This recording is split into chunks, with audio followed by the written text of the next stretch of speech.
Hey everybody, it's Rob Gaines here with the Big Red Team. I'm doing a market update for you with some interesting numbers about affordability and inflation. So we'll start with our normal market numbers.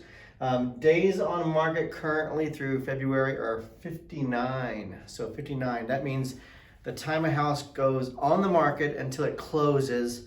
Does not mean it's active on the market. It just means that it takes 59 days on average for a property that goes on the market to close. Now that's just residential homes, so it's not vacant land, it's not commercial.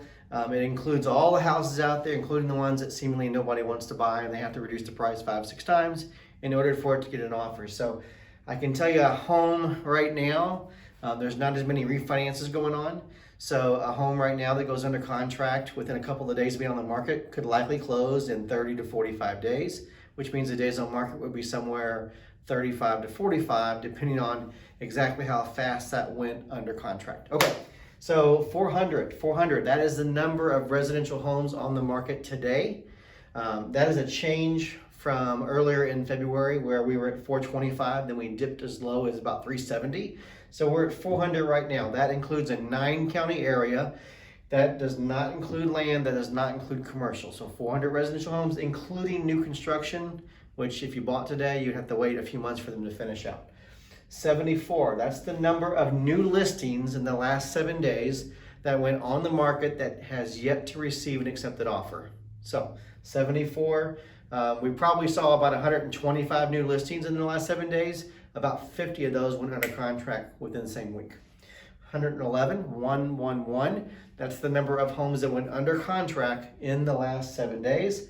98, the number of closed transactions, the ones that finished escrow and closed out and the buyer seller changed the deed. So 98 for the closed transactions. 16 is the expired and withdrawn. Those are homes that the contract expired or the seller decided to remove it from the market for whatever reason. 17, the magic number there, is price reduction. So the number of homes that needed to be reduced in price in order to get it under contract. Doesn't mean it went under contract yet. May have to reduce some more, but 17. We've been as high as about 80 price reductions about 6 months ago. So 17 is a pretty low number. So, all right. Look at all these numbers. Isn't this exciting? I love numbers, so this is exciting for me. This is an affordability model related to inflation. So what we have here, I'm going to switch sides. We got 2021, 1989, an adjustment for inflation, what it should be, and then the change between the adjusted amount and what it actually is. So the price of a car. So if you bought a car in the last year, you know this, you felt the pain. In 1989, I'm not sure what car this was, but it was $15,350. That's the average. Last year, it was $46,404.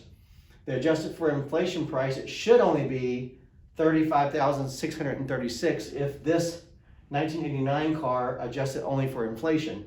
That's an increase from this number to this number of 30.22%. So it's 30% more expensive to buy a car today when you adjust for inflation. Price of gas, here's interesting. So 97 cents. Anybody old enough to remember 97-cent gas? That's me. Yep, I can remember that. So I drove my first car in 1988.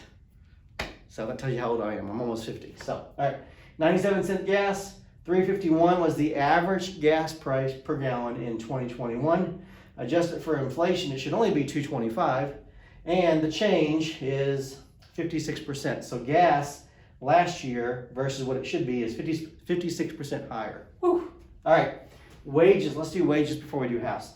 All right, so wages, 1989, $9.80, the average wage in America. 2021, it was $25.90. Adjusted for inflation, it should only be $22.75, almost a 14% increase in wages. So let's talk about house. We're talking about two things: the price of a home and the mortgage amount. All right, this is where affordability comes into play in our inflationary talk.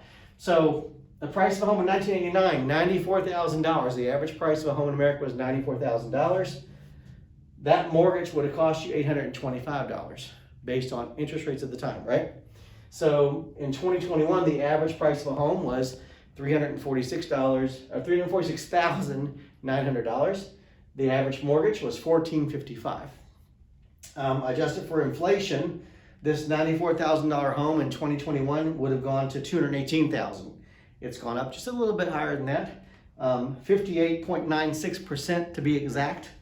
That's crazy. That's the highest of any of these inflationary increases, the price of a home. However, if you think about it, the mortgage here should have been $1915 adjusted for inflation. It's only $1455, minus 24%, which means it's much more affordable today to buy a house.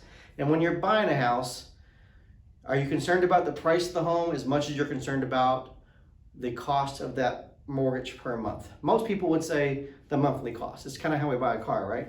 So minus 24%. Interesting stat, in 2017, the non-first-time home buyers, the debt-to-income ratio was down to 17%. That's the lowest ever, folks. That's the lowest ever, and that's because the price to own a home on a monthly payment is lower than it's ever been.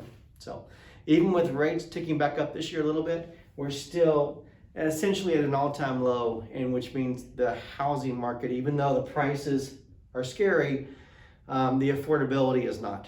So thanks for watching. Anytime you want to tune in for great information, you can find us also on Facebook every Monday for our Monday market updates. Thanks for watching.